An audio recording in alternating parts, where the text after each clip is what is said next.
Aquí estamos iniciando esta mañana de trabajo y están ya en nuestros estudios, estuvieron dos asambleístas a quienes saludamos y queremos conversar sobre el tema enmiendas constitucionales.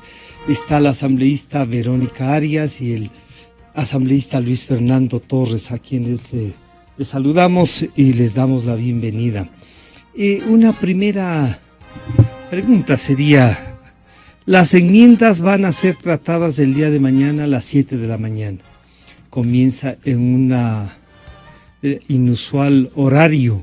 No sé si es por el tamaño del informe, que dicen que se demorará un buen tiempito en darse lectura. Doña Verónica, ¿usted piensa que las enmiendas van porque van? Bienvenida, buenos días. Muy buenos días, Francisco, muchísimas gracias. Un saludo a la audiencia de Radio Democracia. Muy buenos días al compañero legislador Luis Fernando Torres. Efectivamente, hemos sido convocados el día de mañana por la presidenta de la Asamblea Nacional para que a partir de las 7 de la mañana inicie el segundo y definitivo debate de las enmiendas constitucionales. El inusual horario al que usted hace referencia es efectivamente porque el informe que redactamos en la Comisión de Enmiendas Constitucionales tiene alrededor de 150 páginas que deben ser leídas de manera completa por la Secretaria General de la Asamblea Nacional, lectura que tomará alrededor de 4 horas. En tal virtud, pues a las 11 de la mañana estaríamos iniciando el debate en el Pleno de la Asamblea Nacional. Según la dinámica pues que lleve la sesión, tomará alrededor de unas 9 o 10 horas el debate en el Pleno de la Asamblea, ¿no? Y de ser necesario, pues incorporar algunas modificaciones que se den luego del debate en el Pleno y posteriormente pues que sea sometido a votación, que según lo ha señalado la presidenta de la Asamblea, se analizará o serán debatidas tema por tema, eso quedará a elección del legislador, pero la votación final será por el proyecto completo de enmiendas constitucionales. O sea, como dice, se va a votar en paquete, como se suele decir, ¿sí? O sea, las 16 enmiendas más la transitoria serán... Serían 15 enmiendas porque si es que se acoge la solicitud de la Comisión de Enmiendas que hemos planteado al Pleno, que no se apruebe la enmienda que trata sobre la Defensoría del Pueblo. Inicialmente se había planteado esta enmienda solicitando que esta institución pueda atender a la división territorial judicial y con ello crear más dependencias a nivel nacional.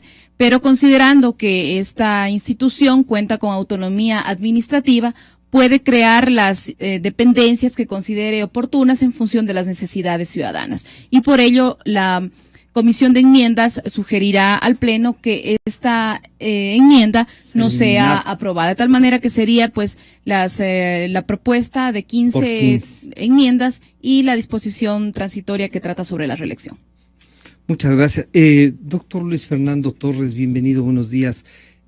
Entonces, el trabajo de la oposición, y algunos me decían el día de ayer que conversábamos que usted vendría acá, no ha ido, digamos, al decir que algunas enmiendas sí podían haber sido tratadas como enmiendas y otras que eran necesariamente reforma constitucional, y al participar en la comisión, ¿no han legitimado este proceso que muchos dicen no es constitucional porque no son enmiendas? Buenos días, bienvenido. Buenos días, Francisco, buenos días, Verónica.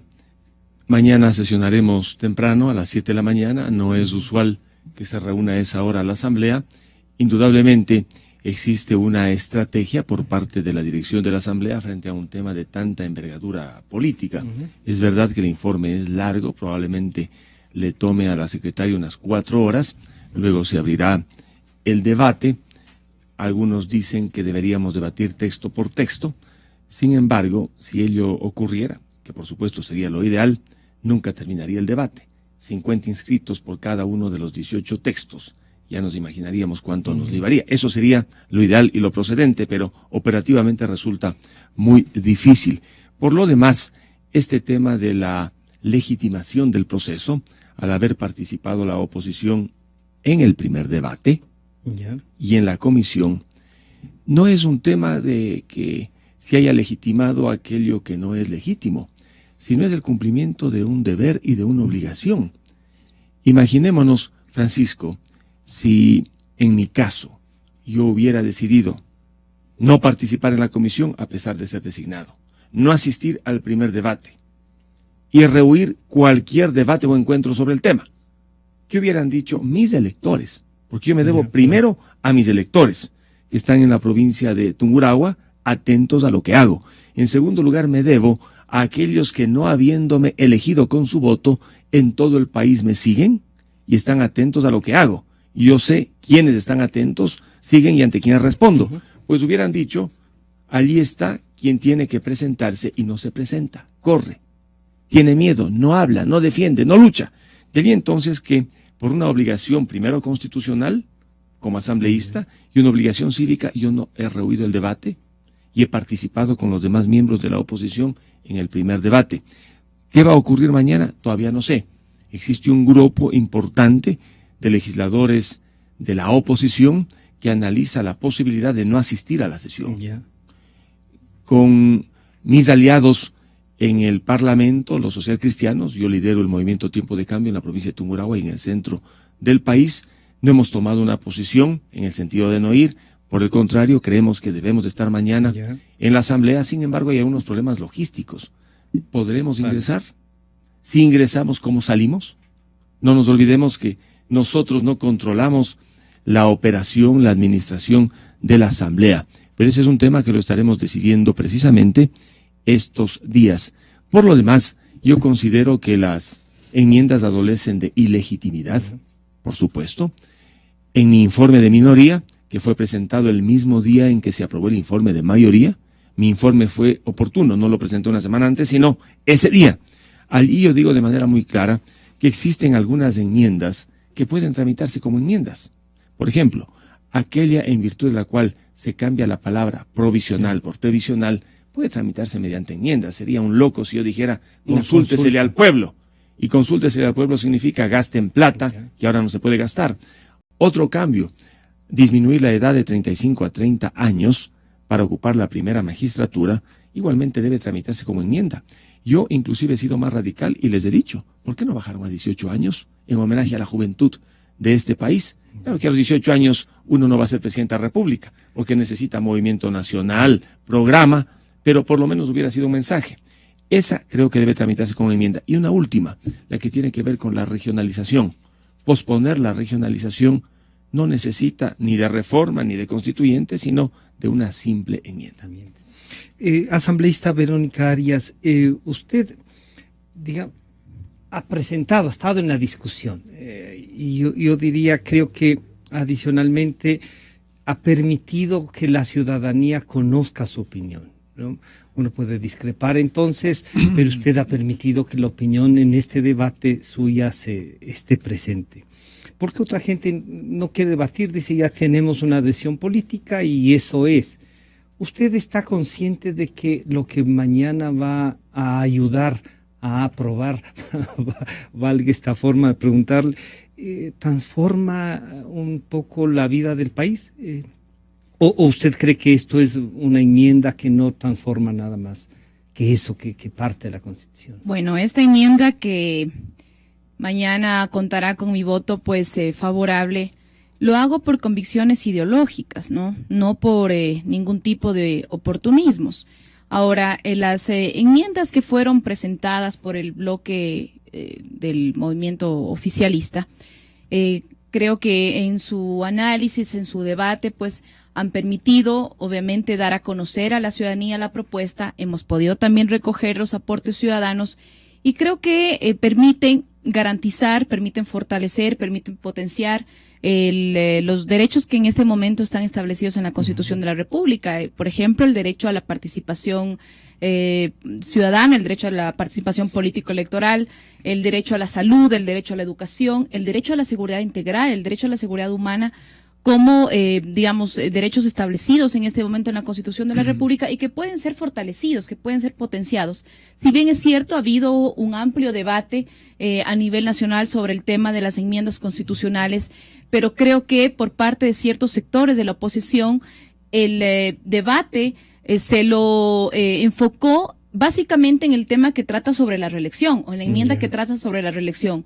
Por temas políticos, sí, por temas ideológicos también puede ser, pero incluso se llegó a satanizar la enmienda sobre la reelección, manifestando incluso muchos ciudadanos estaban confundidos de qué es lo que va a aprobar la Asamblea. Si es que una autoridad se va a perennizar o no en el poder, vamos a tener autoridades vitalicias en el Ecuador, o qué es lo que va a pasar en nuestro país.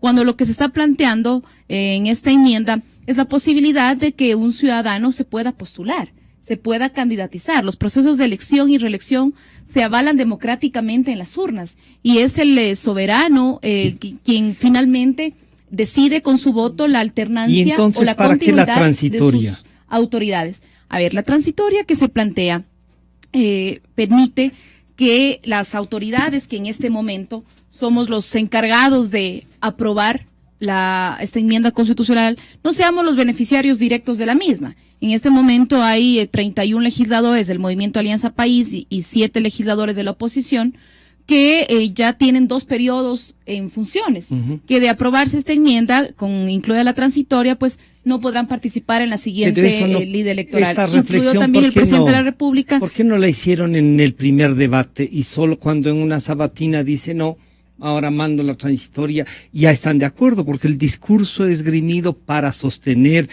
lo que usted nos acaba de decir y de recordar. Tienen derecho a presentarse las veces que quieran presentarse.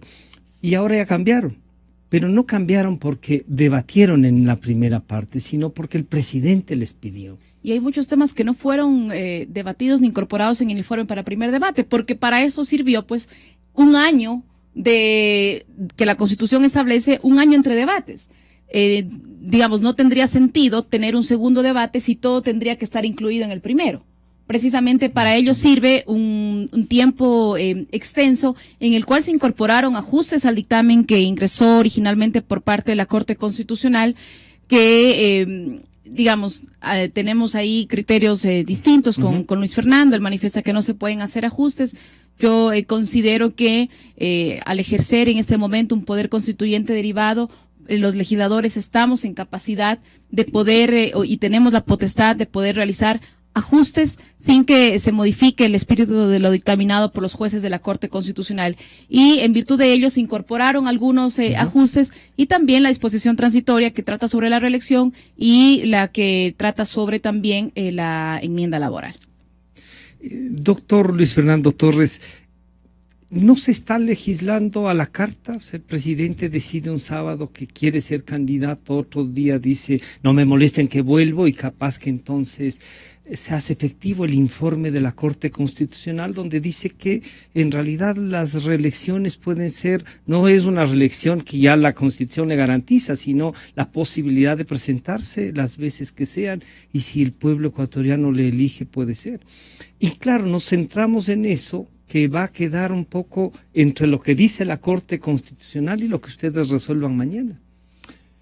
Estamos llegando a un nivel de tremendismo tal que no logramos ver efectivamente las consecuencias en la vida del ciudadano de las enmiendas.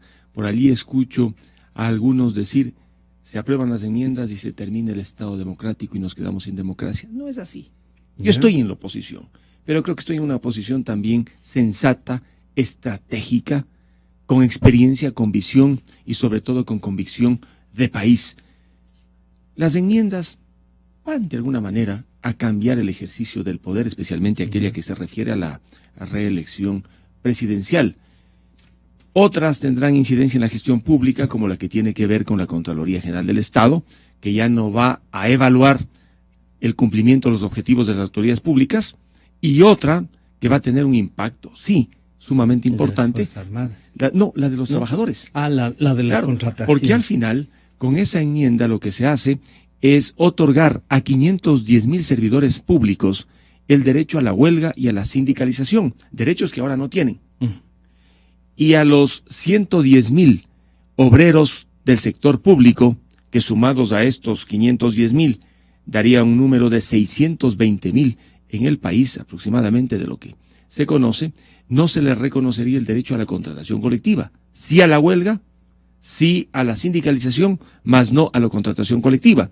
Allí se está produciendo un cambio interesante en el sector público que va a tener un impacto no solamente en el gobierno nacional, sino en los municipios y en las empresas públicas.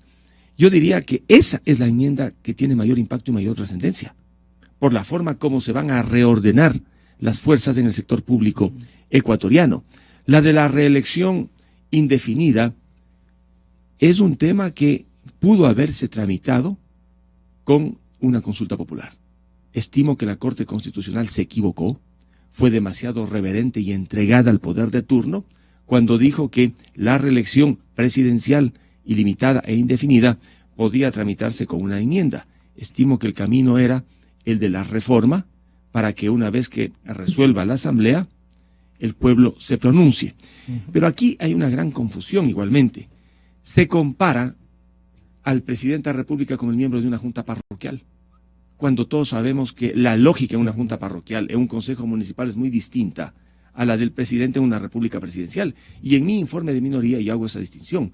En el caso de la reelección indefinida del presidente, la vía era la consulta popular mediante una reforma. En el caso de una junta parroquial, el camino puede haber sido otro.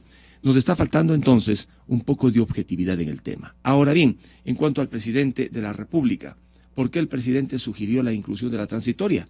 Bueno, hay muchas especulaciones. Evo Morales, por ejemplo, dijo que a él le había contado el presidente que era por razones familiares. Luego, voceros gubernamentales le desmintieron a Evo y dijeron que no era por razones personales.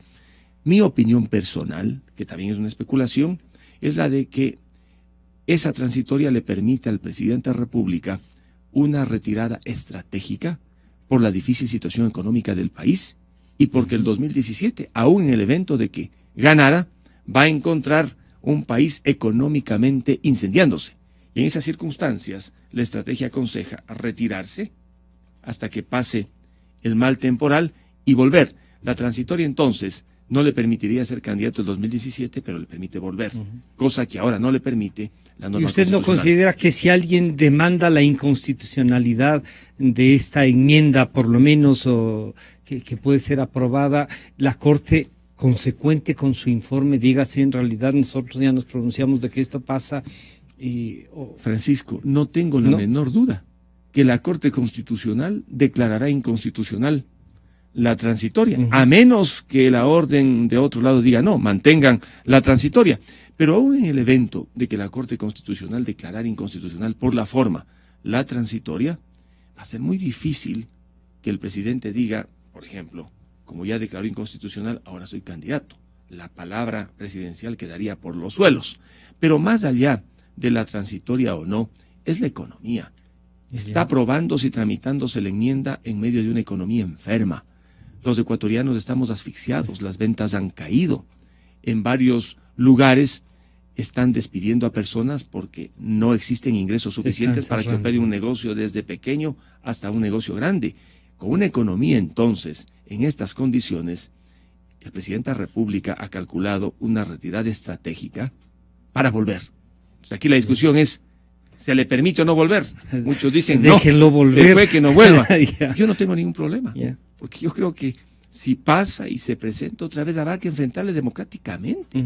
Porque ocurre que muchos tienen un temor y ven en los nombres y apellidos del problema, cuando el problema mayor son los proyectos, lo que está detrás. Hoy tenemos lamentablemente en el país un proyecto autoritario de concentración de poder que se ha concentrado en función de la dinámica estatal, de este presidencialismo reforzado de la Constitución de Montecristi. Pero yo me pregunto, ¿cuántos de aquellos que ahora se oponen a las enmiendas no quisieran estuvieron aplaudiendo el presidencialismo reforzado de la Constitución de Montecristi? Algunos estuvieron inclusive gobernando este país. Algunos estuvieron en el poder el 2007, el 2008. Nos liquidaron a los opositores que fuimos desde el primer día.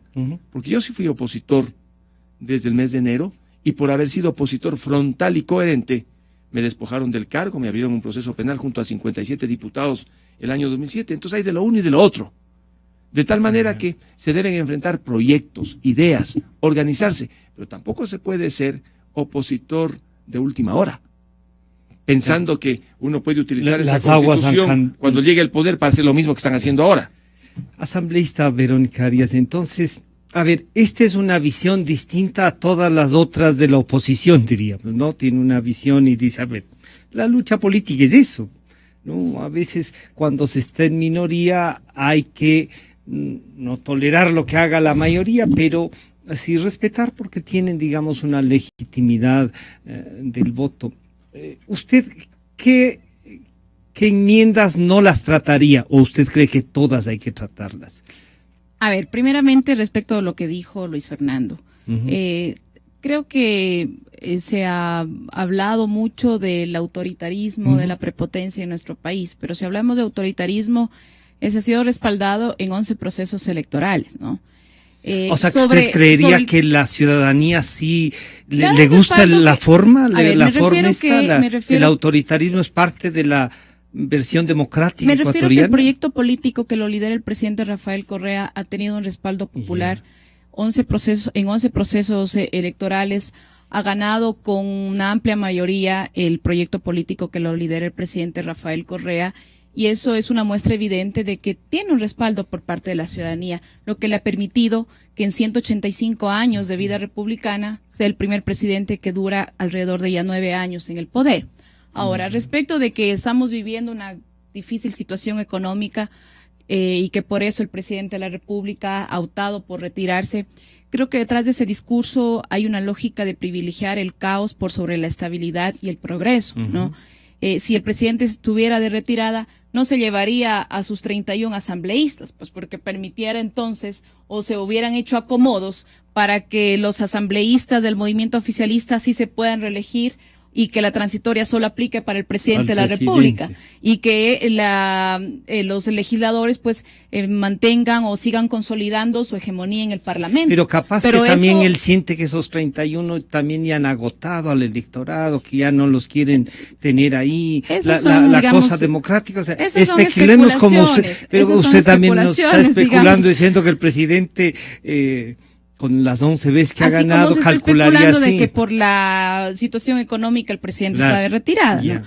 A ver, respecto a la reelección, el Partido Social Cristiano, entiendo, Luis Fernando, que apoya la reelección, pero que esta debió haber sido sometida a consulta, ¿no? Claro, el pueblo tiene que decir. Ya. En el Ecuador hemos vivido varios procesos de reforma constitucional y lo ha manifestado en otros medios de comunicación. Entre 1980 y 1988 se reformaron 22 veces la Constitución de la República y se hicieron 22 reformas constitucionales y ninguno de los textos que fue aprobado por el Congreso Nacional fue sometido a referéndum. La Constitución del 79 no tenía previsto, sino le daba al Congreso esa atribución. Le da esa atribución, así como le da la atribución la Constitución del 2008, que pero fue legitimada no por el pueblo la Constitución, sino a enmendarla. A enmendarla, que es precisamente lo que estamos haciendo en este momento, y acatando un dictamen de la Corte Constitucional que avaló y que señaló la vía por la cual se pueden tramitar estas enmiendas. En ese sentido, es necesario también manifestar que existieron 4 consultas populares dentro de ese periodo al que hago referencia, pero al pueblo se le consultaron los temas, pero los textos que fueron aprobados por el Congreso no fueron sometidos a referéndum. Entonces, esa es la diferencia sustancial que existe con la Constitución del año 2008, que fue sometida a referéndum, en el cual el 63% de los ciudadanos apoyaron el sí, dieron el sí para que esta Constitución sea aprobada, y con ello también avalaron las vías por las cuales puede ser modificada, entre ellas la enmienda vía parlamentaria, de tal manera que es un procedimiento que está legitimado, avalado por el pueblo en las urnas. Respecto a la reelección, que esta enmienda se está realizando con dedicatoria al presidente de la República, se ha manifestado por sectores de oposición para que él pueda nuevamente ser candidato. Cuando esta enmienda se planteó para que los ciudadanos que deseen optar por cualquier cargo de elección popular de los distintos niveles de gobierno puedan presentarse o puedan postularse sin ningún tipo de limitaciones, desde juntas parroquiales hasta presidente de la República. Y ahí discrepo con Luis Fernando. Yo creo que en el Ecuador vivimos una etapa de un parlamentarismo criollo en el que sí era bueno la reelección para los diputados, pero no para otros cargos de elección popular. ¿no? Porque era necesario mantener una hegemonía en el Congreso, en el cual incluso se podían manipular las decisiones del presidente de la República, ¿no? Y era una estrategia también para dominar la escena política y para debilitar el régimen presidencial. A mi criterio, eso es lo que se permitió. ¿Usted privilegia más la fortaleza del presidente de la República que un parlamento que pueda, digamos, poner freno a este presidente? A ver, yo creo que es necesario que exista la posibilidad de que las autoridades puedan reelegirse y que el Congreso no distorsione o no bloquee la gestión del primer mandatario. Estamos que democráticamente se puedan ejercer el poder sin bloquearse. Digamos. Así es, y Luis Fernando en una de sus propuestas de reforma constitucional en el año 2005, me parece, Luis Fernando, ¿no? En el año 2005 hacía referencia al un parlamentarismo atenuado, pero también hablaba, ahora se critica mucho, ¿no? Que existe una subordinación de la Asamblea frente al Ejecutivo y que la Asamblea acata todo lo que el presidente de la República le dispone. Yo mismo le pregunto, o sea, más bien creo no reflexionaron ustedes si no les pidió el presidente y fueron pero más bien creo que ahora existe ha sido la coordinación y no el conflicto lo que ha permitido estabilidad económica y con ello gobernabilidad en nuestro país. ¿Qué decías tú, por ejemplo, Luis Fernando, en esta propuesta de reforma constitucional que presentaste en el año 2005, cuando te desempeñabas como diputado por Tungurahua? Textualmente dice, en la parte que habla sobre el presidencialismo atenuado, textualmente dice, en la reforma de 1998 no se logró corregir uno de los principales problemas del presidencialismo ecuatoriano, la eventual pugna de poderes entre el Ejecutivo y el Legislativo.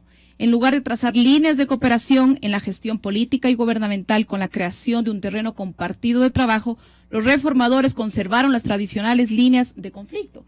Ello evidencia lo que ahora la Constitución de 2008 evidencia que se corrigió la deficiencia que tú hablas que existía en la Constitución de 1998. Lo que pasa es que en esa Constitución no estaba previsto lo que ahora está previsto en la del 2008 y tampoco el asambleísta, una fortaleza tan grande del Ejecutivo con haber llevado, ¿no es cierto?, con un poco más del 50%, pero a más del 75% de la representación. Bueno, con esas mismas reglas jugó la oposición y no logró sacar el mismo número de diputados que sacó el movimiento oficialista. Quizá por eso el presidente es tan importante entonces con su presencia, porque él es el que arrastra. Yo mismo he dicho en otras ocasiones, habrían legisladores o asambleístas que sin el presidente Correa no habrían llegado. Es evidente el liderazgo que tiene el presidente Correa. Eso es innegable, eso es indudable. Y precisamente el liderazgo que él tiene, pues ha permitido que se puedan llevar las riendas de este país de manera correcta, que se pueda lograr gobernabilidad, que podamos tener estabilidad política, social, económica en el Ecuador, lo que no hemos logrado desde el inicio de la República, en el que tenemos un presidente, como le he señalado, ya casi 9 años en el poder. Ahora, yo estoy de acuerdo en que la reelección sea, o la posibilidad de postularse, sea para todos los cargos de elección popular. Y con ello, pues, garantizar, digamos, igualdad para todos los cargos de elección popular que tengan la posibilidad de postularse, la posibilidad de candidatizarse y que el pueblo, de manera libre, pues de manera democrática, elija a sus gobernantes. Asambleísta Luis Fernando Torres, ¿cuánto de las propuestas suyas del 2005 entonces sí recogen estas enmiendas? Recordando que usted ha dicho no todas pueden ser enmiendas, pero recogen esto. Pero además, si hay un planteamiento, es el Congreso anterior o los congresos anteriores terminaba por bloquear a veces el programa del Ejecutivo y una confrontación. Uno dice, ni bien se reinstaló la democracia, don Assad Bucaram y lo que se denominaba los patriarcas de la componenda armaron una mayoría para bloquear a quienes habían ganado incluso con ese parlamento, ¿no? ¿Cuánto de esto todavía nos pesa en el imaginario? Bueno, la cita que hace Verónica de una propuesta de cambio constitucional que realicé el año 2005 es cierta. Efectivamente, cuando yo hablo de las líneas de conflicto, prácticamente trasladaba la preocupación que tenía por lo que había visto en la democracia ecuatoriana. Ahora bien, el año 1998, cuando se realiza esa gran reforma constitucional o se dicta la nueva constitución, se reforzó el presidencialismo en nombre de la gobernabilidad. El 2008 se reforzó aún más el presidencialismo. En ese mismo La nombre. tendencia a fortalecer el presidencialismo apareció en 1998. El 2008 la Constitución de Montecristi profundizó esa tendencia. Y hemos llegado a tener un presidencialismo tan reforzado que finalmente ha terminado en la construcción de un régimen de corte autoritario. El problema es del diseño constitucional. Y de ese diseño constitucional mal concebido, especialmente el año 2008, se han generado las consecuencias que ahora tanto criticamos en una acumulación de poder, en una influencia determinante del presidente de la República en todos los espacios de poder.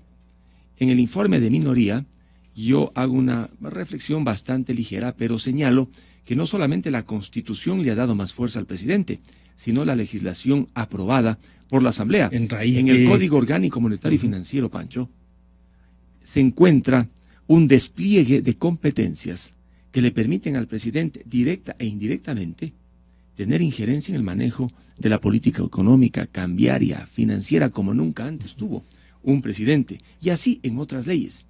Y esa tendencia que nosotros vemos en el Ecuador también es una tendencia creciente en otros países de América Latina. En Argentina, con la señora Kirchner, se ha reforzado el presidencialismo. En Venezuela igual. De ahí entonces que debemos hacer esfuerzos, como aquel que propuse yo el año 2005, no para reforzar el presidencialismo, sino para reforzar también el parlamentarismo y crear zonas de terreno compartido para la cooperación. Hoy no existe necesariamente cooperación, sino sumisión, debido a la mayoría aplastante que tiene el oficialismo en la Asamblea. No necesita ni siquiera discutir, compartir, sino establecer líneas de acción, como ocurre generalmente en los regímenes parlamentarios dominantes, en aquellos regímenes en que un partido controla el legislativo y por supuesto gobierna desde el ejecutivo. Allí no hay margen para la discusión, allí se impone y se decide. En los parlamentarismos se abre la posibilidad de la discusión cuando deben hacerse alianzas en los parlamentos y se construyen también alianzas en los ejecutivos. La discusión entonces que debe plantearse en el país de aquí a futuro es sobre una reforma integral a la Constitución de Montecristi o un cambio para saber si queremos reforzar aún más el presidencialismo. ¿Una reforma, diría usted, o es de los que considera que hay que volver a una constituyente? Yo soy partidario de una constituyente. Sin embargo, conozco las limitaciones que ello conlleva. Por allí algunos dicen, si gana alguien de la oposición la presidencia, lo primero que debería hacer es convocar a una constituyente. Están equivocados, porque las condiciones del año 2017 no serán las mismas de las del año 2007. El 2007, la partidocracia, como se la conocía, estaba en cenizas. Inclusive el discurso del presidente Correa fue, vamos a la constituyente, y la gente aplaudió. El 2017 no es esa la situación. Si por allí algún opositor que gane la presidencia el 2017 dice, carambas, tengo tanto poder que ahora convoco a una consulta a la vuelta de la esquina, estará perdiendo el poder. No la convoco. Mejor no, es que habrá que ver las coyunturas y habrá que pensar en ese caso, más bien, no gane habrá que pensar en ese caso, bueno, en un eventual cambio. Más que no gane, perdón la interrupción, más que no gane, le puede facilitar con todos estos poderes que tienen ahora, ¿no? Claro. Eso podría ocurrir. Alguien, por ejemplo, que asume el poder dice, carambas, me encuentro aquí con un Ferrari y me quedo con el Ferrari del poder en lugar de pasar a un Volkswagen. Claro, porque con el Ferrari puedo ir a más velocidad, hay más caballos de fuerza. Entonces este es un verdadero problema en el que nos encontramos los ecuatorianos que creemos en los derechos. Yo creo en la democracia constitucional garantista. Esto es, garantías para que el ciudadano pueda pelear con el poder. Garantías que han desaparecido en el constitucionalismo ecuatoriano.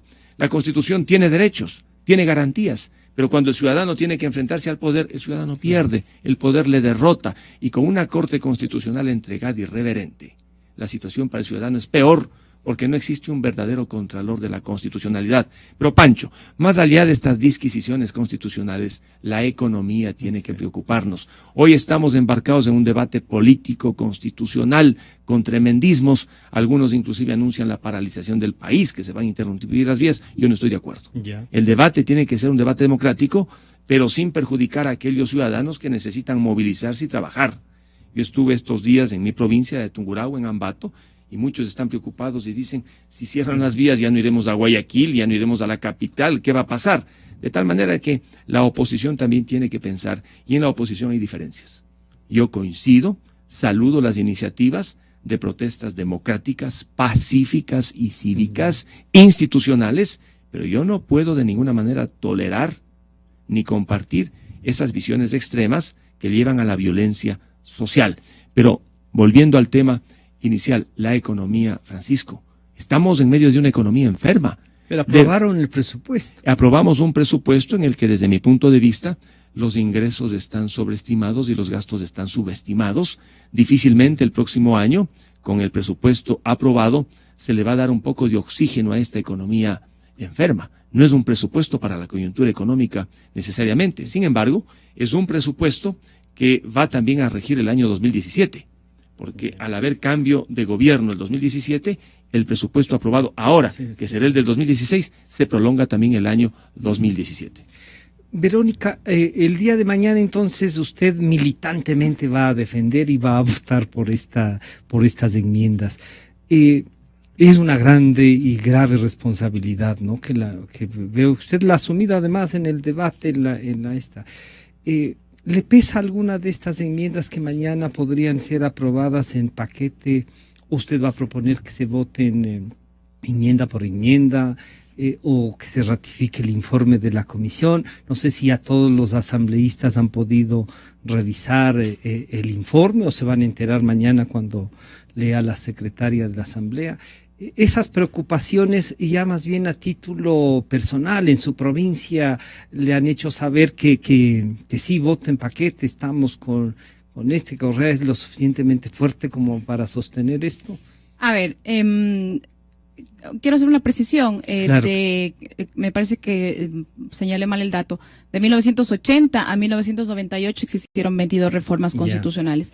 Respecto a lo que manifestaba Luis Fernando, pues él habla de un parlamentarismo criollo, creería yo, en el cual, por ejemplo, diputados de su misma tendencia ideológica, como la legisladora Cintia Viteri, está ya más de 15 años en la Asamblea Nacional. Y le ha ido bien. Porque independientemente del tema ideológico, el pueblo le dio el voto para que los represente en la Asamblea Nacional. ¿Y quién ha dicho algo ahí sobre la alternancia? Sobre los principios básicos de la democracia. Entonces, los diputados sí se pueden reelegir, pero las otras autoridades de elección popular no. Tú planteabas también, Luis Fernando, en esta propuesta de reforma constitucional en el 2005, que existe un Consejo de Ministros elegido por el Parlamento, que sean quienes tomen también decisiones dentro del Ejecutivo. En esto de compartir las decisiones. Yo creo que en nuestro país ese presidencialismo atenuado que cae más bien en un parlamentarismo criollo difícilmente sea aplicable a nuestra realidad. Ahora, respecto de las enmiendas sobre las cuales usted manifiesta que alguna me puede pesar. No, le pregunto si alguna, o usted considera que todas están bien. Bueno, más bien creo que desde que se planteó esta propuesta, yo he defendido y he visto con buenos ojos, por ejemplo, la enmienda que trata sobre los trabajadores, la enmienda laboral. Yo de manera firme, de manera frontal, he manifestado que en el sector público no puede ni debe existir contratación colectiva. En el sector privado debería existir, ¿no? La sindicalización, debería existir la huelga, la contratación colectiva, porque en una empresa privada sí existe el conflicto capital-trabajo, pero el Estado no es empresa, el Estado no tiene como fin hacer ganancias o no tiene un fin de lucro. El Estado tiene como fin fundamental garantizar el interés colectivo, velar por el interés de la nación, velar por el interés del todo. Y en ese sentido, pues, con el cuento de la contratación colectiva. Existen, por ejemplo, muchos municipios que se han visto sin capacidad de inversión porque han tenido que pagar los privilegios establecidos en contratos colectivos. Entonces, es el privilegio de unos en desmedro del interés colectivo. Esa es una realidad que ha existido en nuestro país. Y yo coincido ahí con el presidente Correa. Los beneficios deben estar establecidos en la ley. No hay ningún contrato colectivo. Y eso yo lo he venido manifestando desde que se planteó esta propuesta de enmienda constitucional de manera firme, de manera frontal, a pesar de que en la misma Comisión de Enmiendas Constitucionales ha habido posiciones diversas. Incluso distintas, del bloque de gobierno, así es, ¿no? En relación al tema de los trabajadores. En el Congreso de 1996 fue cuando se introdujo el Código Laboral en el sector público. A mi criterio, era una forma de debilitarlo al Estado por dos frentes. Por un lado, había un linaje sindicalista que buscaba privilegios, que buscaba prebendas, y por otro lado, pues, cierta derecha de nuestro país que manifestaba que el Estado, pues, era inoperante y con ello era necesario abrir paso a las privatizaciones. Pero muchos de esos dirigentes sindicales son ahora embajadores, son ministros, son directores nacionales. Bueno, ese Frente Unitario de Trabajadores que hizo lo que usted dice que no se debía hacer.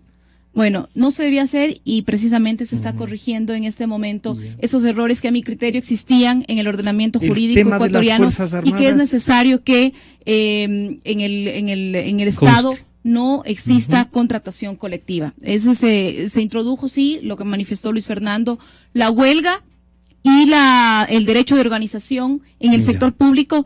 La huelga tiene sus limitaciones, la misma Constitución lo señala que existe derecho a la huelga sin que paralice servicios públicos. Yo, a mí me hubiera gustado que no se lo incorpore en la enmienda constitucional, porque ¿cómo le hacemos huelga al Estado? ¿No?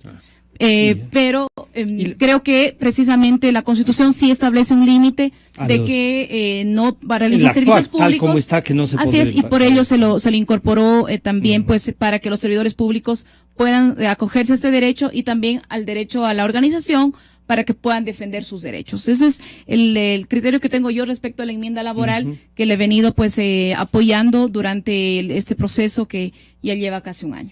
Y para ir concluyendo, doña Verónica, el tema de las Fuerzas Armadas, que es una preocupación y que incluso ha motivado que oficiales de mucho prestigio que ya están en servicio pasivo reflexionen sobre el tema. ¿A usted le causa también una reflexión? Y entonces mañana las enmiendas van porque van, sería la conclusión. Me olvidaba algo sobre el tema de la constituyente que hacía referencia a Luis Fernando, que posiblemente si un candidato de oposición llega a la presidencia va a convocar a una asamblea constituyente porque es necesaria una nueva constitución en el Ecuador. Durante las sesiones de los diálogos ciudadanos que realizamos los miembros de la Comisión de Enmiendas Constitucionales, recibimos la visita del señor Guillermo Lasso por innumerables ocasiones y en dos de ellas tuvo oportunidad de intervenir. Él solicitó comparecer, solicitó participar en la Comisión de Enmiendas Constitucionales para dar a conocer su criterio respecto de la propuesta de enmienda constitucional. Pero creo que con la incorporación de la transitoria, el criterio que tenía Guillermo Lasso respecto a la reelección, porque ese era el único tema que ¿Usted cree que ese era el único tema que le motivaba? Era el único tema que le motivaba, ¿no? Que no queremos monarquía, que no queremos... ¿Se sentaría cómodo con la Constitución enmendada entonces él, cree usted? Creo que con la transitoria más bien se queda sin sustento el discurso de Guillermo Lasso, porque esta transitoria no permitiría que en la próxima ley electoral el presidente de la República y los legisladores del movimiento oficialista no puedan ser candidatos, ¿no? Porque él no ha presentado, Guillermo Lasso no ha presentado una propuesta programática al país. No ha presentado una propuesta de país. Lo que ha presentado es una gran batería de consignas y mensajes proselitistas que están muy lejos de ser una propuesta programática al Ecuador.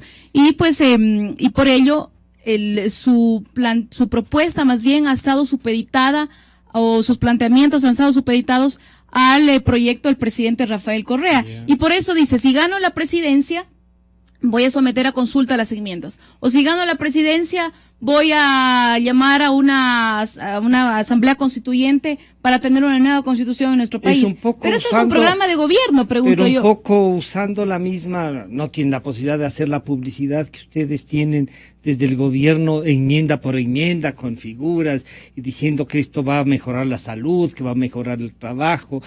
Esa posibilidad no la tenemos el resto. Pero yo, que estaba presente en las sesiones en las que él compareció, no hizo referencia a ninguno de esos temas. Él se centró básicamente en la enmienda que trata sobre la reelección.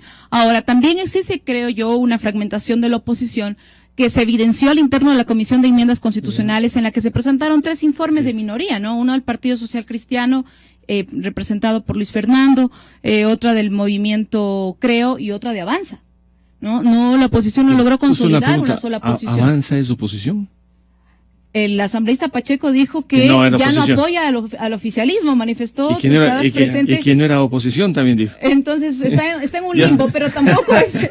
Pero está en el limbo que puede ser beneficiado de algo, entonces. Tampoco apoya al oficialismo, dijo, y tú eres testigo, Luis Fernando, que lo manifestó en la sesión de la Comisión de Enmiendas. Entonces la oposición no logró consolidar una sola posición respecto a las enmiendas constitucionales. Lo cual ha causado una satisfacción tremenda a usted, pues por lo que veo.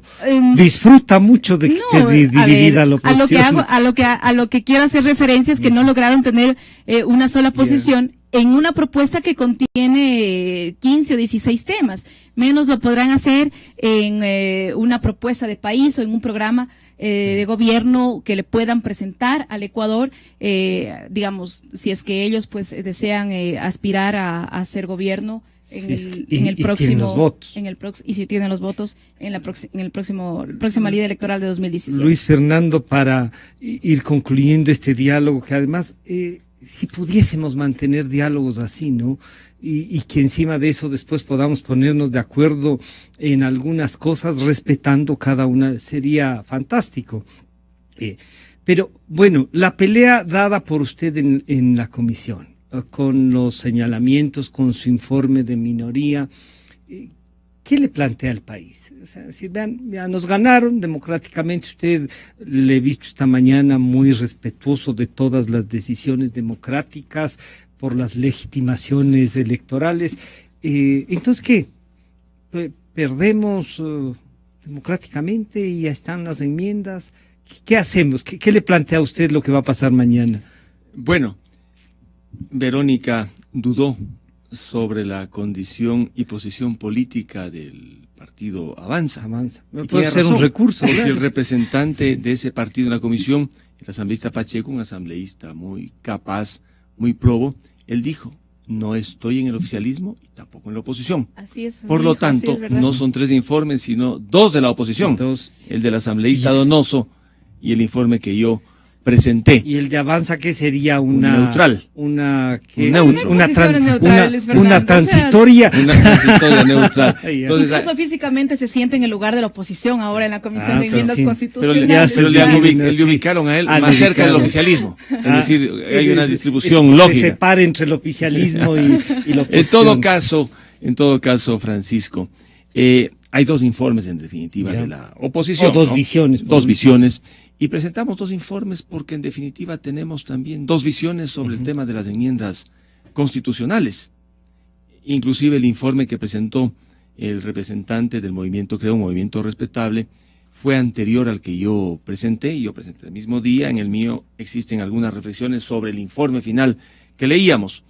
Y claro, en el informe que presenté, yo puntualizo evidentemente que se puede tramitar mediante una enmienda, que se debió tramitar mediante reforma y que se debió tramitar mediante asamblea constituyente. 2 temas, desde mi punto de vista, debieron tramitarse con asamblea constituyente. La transformación del derecho a la comunicación en servicio público, porque se trata de un derecho. La vía no era la enmienda, la vía tampoco era la reforma, la única vía era la de una constituyente. Y el otro derecho que tiene el ciudadano a consultar sobre cualquier asunto, que se restringe en la enmienda. Un derecho que tiene el ciudadano solamente podía hacérselo mediante una constituyente. Allí está la justificación de por qué pienso de ese modo. En cuanto a las decisiones, el oficialismo tiene los votos. El oficialismo puede aprobar. Los de la oposición somos una minoría, nuestro voto no pesa. ¿Qué tiene entonces que pesar? Las ideas. Y por ello debemos dar la gran batalla en el campo de las ideas y las propuestas.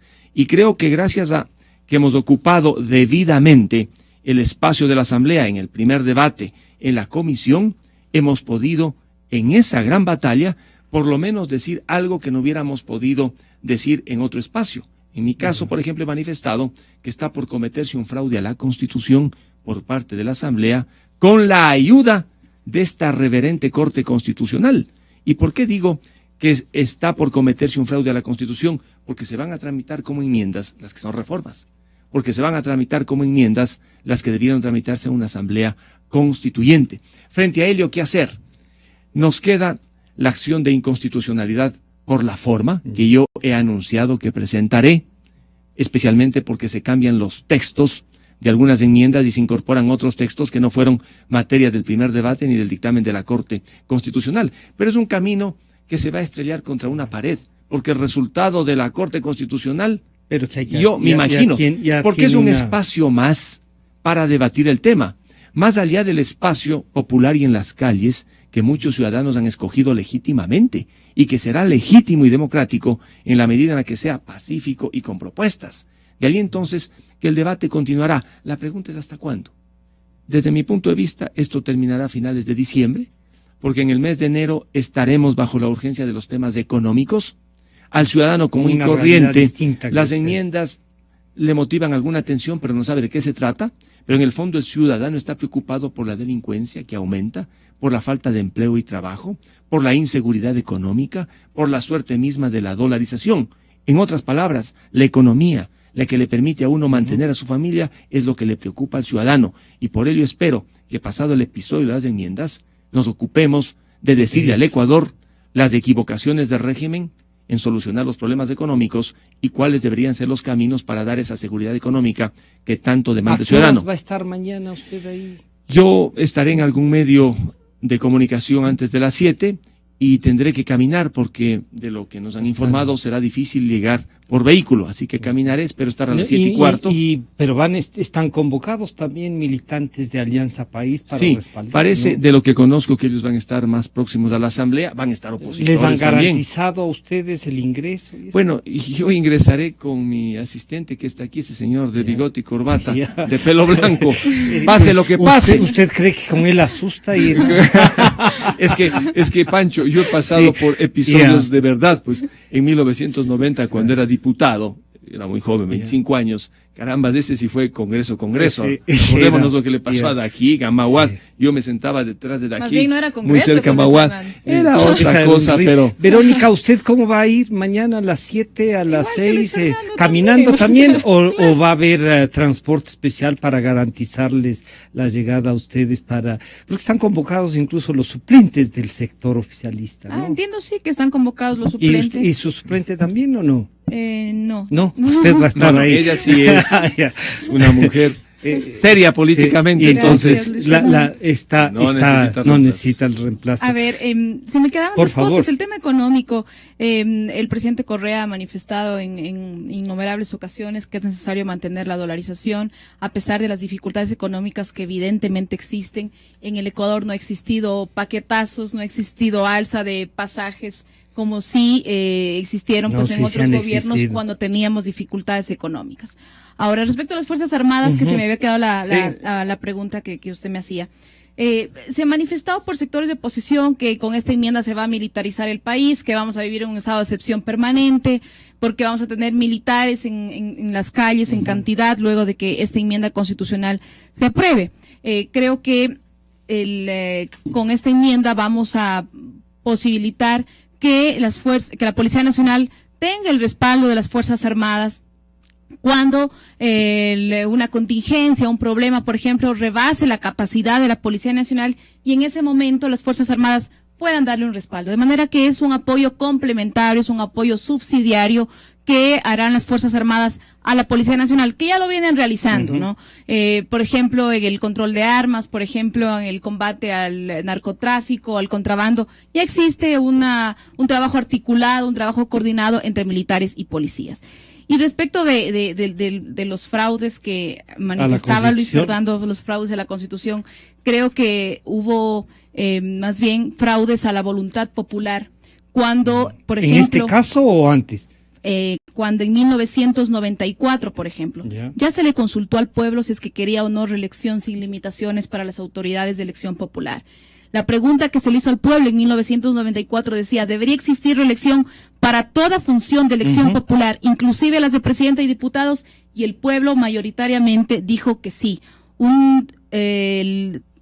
Sí ganó con un 35,94% y el no con el 31,97%. Eso se le fue consultado al pueblo, el sí ganó, de tal manera que el pueblo dijo, sí queremos reelección para todas las autoridades de elección popular, pero el Congreso tergiversó la voluntad popular cuando en la Constitución política promulgada en 1998 solo se estableció reelección sin limitaciones para diputados, pero no para otras autoridades de elección popular. Eso fue un fraude y tergiversar la voluntad popular cuando sí se le consultó. ¿Por qué no, ya habiendo consultado y teniendo estos datos en el 2008, insistieron en lo otro, en lo que usted ahora llama un fraude? Bueno, precisamente para eso se está realizando esta enmienda constitucional, para poder garantizarle al ciudadano o a una autoridad de que pueda postularse. Entonces, los fraudes y la tergiversación a la voluntad popular existieron de manera contundente, como lo estoy demostrando en este momento, cuando el pueblo en 1994 fue consultado y dijo que sí quería reelección para todas las autoridades de elección popular y el Congreso solamente estableció reelección para diputados y no para otras autoridades. Luis Fernando, para concluir, ya mismo contamos con la presencia del señor ministro José Serrano, el ministro del Interior. Porque se consideró con buen criterio en aquel entonces que los presidentes no debían reelegirse indefinidamente. Si un concejal, si un alcalde, si eventualmente un diputado, por el poder descomunal y único. Pero ese era el criterio del Congreso, Luis Fernando, discúlpame, pero no fue el criterio, no fue la voz del pueblo, lo que le fue al pueblo le consultaron si querían reelección y leí textualmente la pregunta. Bueno, tan importante y procedente es lo que digo, que el propio presidente de la República ha pedido que se incluya una transitoria para no reelegirse, porque él sabe que es perversa la relación presidencial. Para no beneficiarse de la enmienda constitucional.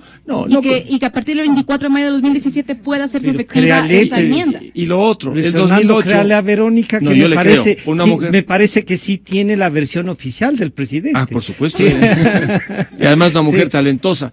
Pero en definitiva, yo siempre he dicho, una reelección indefinida, consecutiva de un presidente es perversa. Lo ideal, y digo en mi informe de minoría, es la fórmula peruana. Un periodo y a la casita. Y luego que vuelva. Yo no soy partidario ni siquiera de 2 periodos consecutivos para el presidente de la República, por ese poder único y descomunal que tiene. No se diga una reelección indefinida. Ahora bien, en el tema de los militares, ya existe la Ley de Seguridad Ciudadana que establece que los militares cooperen con la Policía Nacional. En la Constitución se amplía, ampliándose al igual la tarea que el tema complementaria. De la comunicación. Así es. Ahora bien, la lucha contra la delincuencia es un desafío indudablemente del Estado ecuatoriano y del gobierno. ¿Que deben los militares contribuir? Por supuesto que deben hacerlo. Actualmente pueden los militares intervenir en un estado de excepción, no existe ningún inconveniente. En esta norma que trata de combatir la delincuencia, yo estoy medianamente de acuerdo. Creo que deberían establecerse más filtros para la intervención de los militares, porque la delincuencia sí es un problema que nos afecta día a día. Y otro tema relacionado con los militares, igualmente. En la enmienda se les garantiza el pago de las pensiones jubilares a los beneficiarios del ISFA y del ISPOL.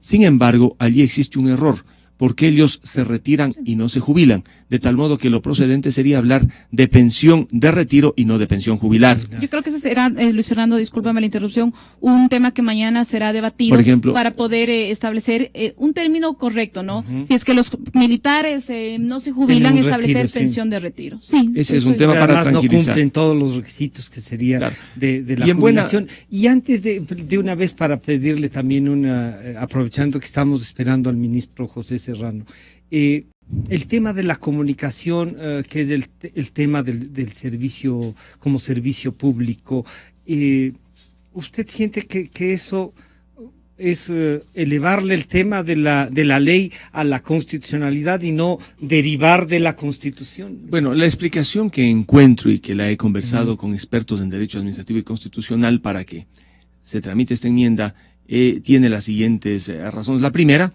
quieren evitar que en lo futuro, mediante una ley, se cambie lo que dice actualmente la Ley Orgánica de Comunicación. Esto es, que los medios privados y los comunitarios son prestadores del servicio público de comunicación.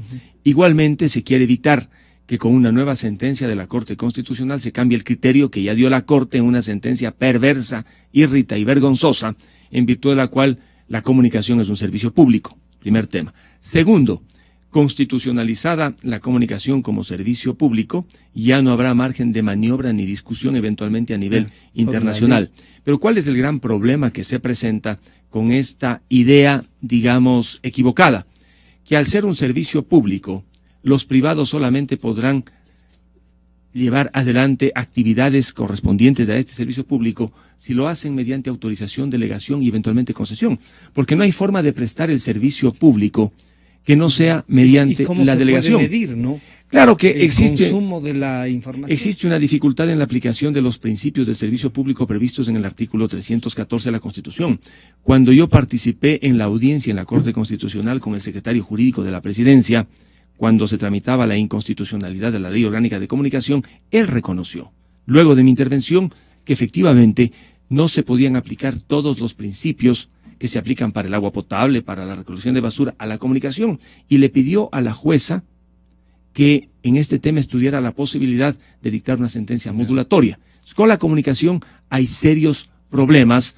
Se pudo haber dicho que la comunicación es un servicio de orden público, como dice la Constitución con relación a los servicios financieros, o que es un servicio al público, pero identificar a la comunicación como servicio público significa que el Estado es el prestador del servicio y que otros, los privados o los comunitarios, solo pueden prestar ese servicio si tienen la autorización o delegación. En este punto, y con usted culminamos, Verónica.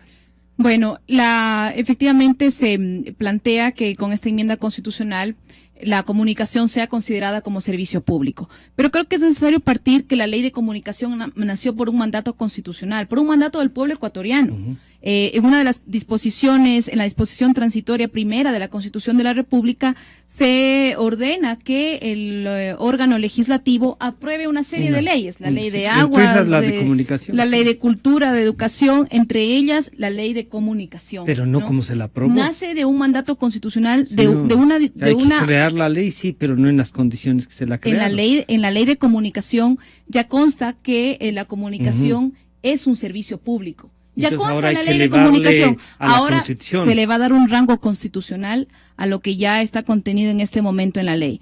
Ahora, la comunicación, a mi criterio, tiene un doble faz, ¿no? Por un lado, que el ciudadano, garantizar el derecho del ciudadano que puede estar bien informado, y por otro lado la responsabilidad que tienen los medios de comunicación de presentar información veraz, verificada, oportuna, contextualizada, sin censura previa, tal como lo establece la ley y la Constitución de la República.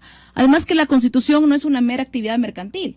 La comunicación es un derecho también que tenemos los ciudadanos, derecho que se garantiza a través de un servicio, como lo son los otros derechos, el derecho a la salud y a la educación, que se garantizan a través de servicios públicos, pero el hecho de que se presten a través de servicios públicos no significa que necesariamente serán prestados solamente a través del Estado. Pero el Estado es el que nos garantiza que hayan servicio público. Eso no significa que toda la salud es un servicio público. Así es. También lo pueden prestar, digamos, casas de salud no está puesto privadas como servicio público, sino como un derecho que el Estado nos tiene que garantizar a los ciudadanos. La Constitución lo señala, la salud y la educación, y que se prestan a través, a pesar de ser servicios públicos, no se prestan solamente a través del Estado, sino también, digamos, en el caso de esos ejemplos, a través de casas de salud privadas o de instituciones educativas privadas. Ahora, que uno dice, perdóneme, yo no es que tengo derecho a enfermarme, ese no es un derecho, es una desgracia. Tengo derecho a curarme y a que el Estado me garantice eso, ¿no? Claro. Es el derecho a la salud y el derecho a la educación, a lo que estoy haciendo referencia en este momento. Ahora, el hecho de que se le dé un rango constitucional señalando que la comunicación será un servicio público, no significa que será prestado exclusivamente por el Estado. Se garantiza que se prestará a través de servicios públicos, privados y comunitarios. Además que la ley de comunicación ha permitido garantizar el derecho no contrariamente a lo que dicen, no solamente a quienes están a favor del gobierno, sino también a quienes son parte de otras tendencias políticas. ¿Qué pasa, por ejemplo, con los derechos a la réplica, el derecho de rectificación que han presentado, por ejemplo, estaba revisando en unos archivos, María Eugenia Febres Cordero Cordobés, la hija de León Febres Cordero, que le hace una solicitud a un programa que se presenta los días domingos en Ecuavisa para que puedan presentar de manera íntegra una carta en la que ella reclama de manera contundente a este programa que no ha sido tomada en cuenta la versión de los familiares de Febres Cordero en un programa que hicieron sobre el taurazo. Yeah. Entonces, ha permitido tutelar el derecho de todos los ciudadanos, de las diferentes tendencias políticas, de las diferentes tendencias ideológicas, no solamente aquellos quienes están en el oficialismo, como de manera equivocada se lo ha manifestado. Ya veremos entonces cómo seguimos dialogando sobre este tema. Está ya en nuestros estudios del señor ministro del Interior, José Serrano, y queremos agradecer a los asambleístas Verónica Arias y Luis Fernando Torres, con quienes hemos conversado no solo lo que se prevé que pasará mañana, sino sobre nuevamente ratificar sus posiciones sobre las famosas enmiendas constitucionales. Muchas gracias, Verónica, Luis Fernando, gracias por acompañarnos. Gracias, y compartir sus visiones. Solo para que quede claro, en mi informe de minoría, yo recomiendo que la Asamblea no apruebe las enmiendas y destaqué que la Asamblea no puede archivar. La Asamblea puede aprobar o no aprobar, pero no puede archivar. Muchas gracias. Enseguida volvemos. Mire este programa desde su dispositivo móvil. Digite www.